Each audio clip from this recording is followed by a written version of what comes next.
Hi, my name's Amber St. Germain, and I'm tonight going to present to you some about my work and about an event I'm putting on this Friday, Tantric Empowerment Evening Salon for Women.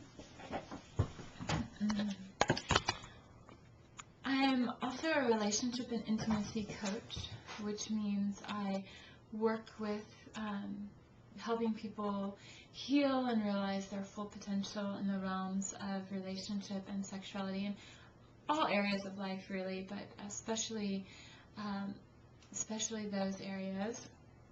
So first, in this area of empowerment for women around sensuality, I feel like the most important thing to address first is safety and confidentiality, especially because there's so much wounding in our culture around sexuality, and especially for the feminine. It's very important to me to first establish safety and confidentiality.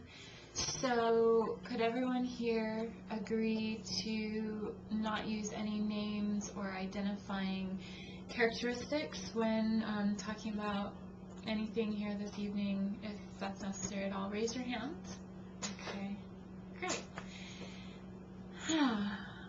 So I want you to feel free to share in this space, and there won't be a lot of time for sharing, but there will be more on Friday evening, and I really feel like it's important to create a space for women to come together and share around their experiences, around empowerment and their sexuality, and we can really learn from each other and help to change the culture and empower each other. So I want to start out my hour-long presentation here tonight with a question. If anyone could guess what the #1 reason that relationships and marriages fail and end in divorce would be? Not enough appreciation. That's a good one. Anybody else? Yes? So there's obviously a lot of complex issues in relationships and marriages in particular, but one extensive study found that the #1 reason marriages don't last is because of sexual issues. So especially being infidelity and differences in sex drive. And there's many men and women, especially in marriages, complain about not feeling desire. Sometimes the man, or sometimes the woman, often the woman, is thought of traditionally to be the one who kind of loses desire in the relationship. And I think there are a lot of reasons for that, but my work definitely addresses some of them, looking at how partners can bond deeper and create more of a ecstatic experience together, and especially how as women, we can really claim and fully enjoy and experience our full potential and our sensuality and sexuality.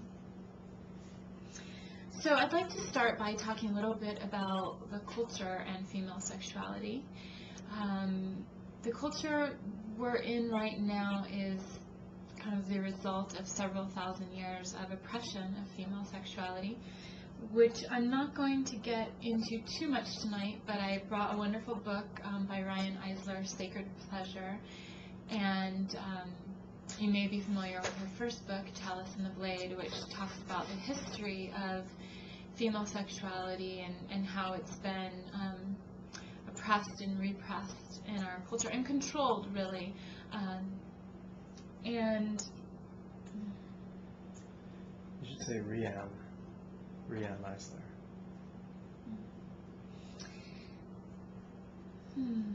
And so a lot of, I think, the issues that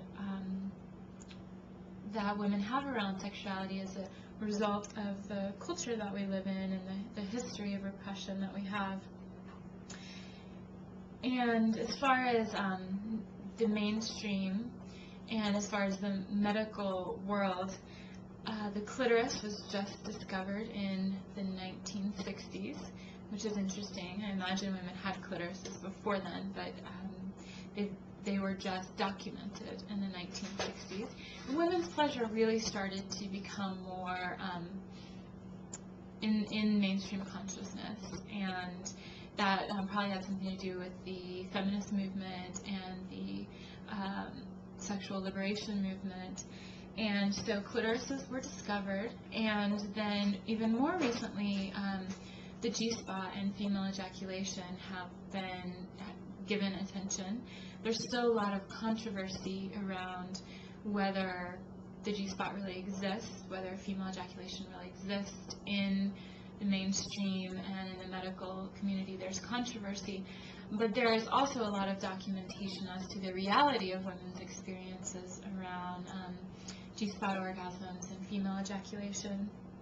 And in fact, female ejaculation, some of the debate is around, well, is it urine or is it different? And anyone can take samples of urine and samples of female ejaculation to a lab and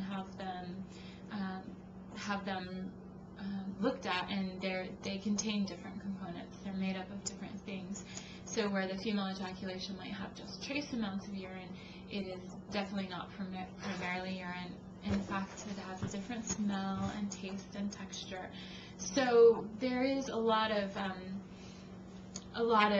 research and proof around the existence of the G-spot and female ejaculation, although there still is controversy around that.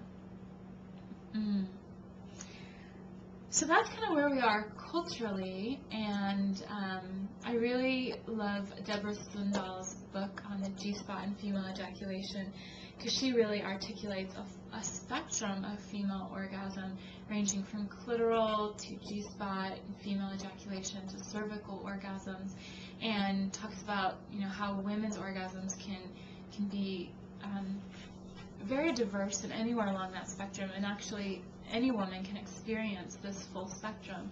So the more that we can heal around our sexuality and really open up to our full potential, the more full body, multi-orgasmic, and different kinds of orgasms we can experience.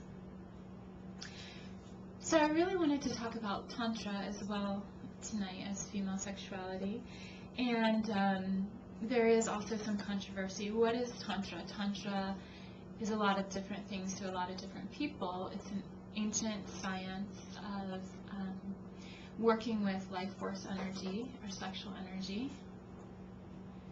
Do you want to pause it?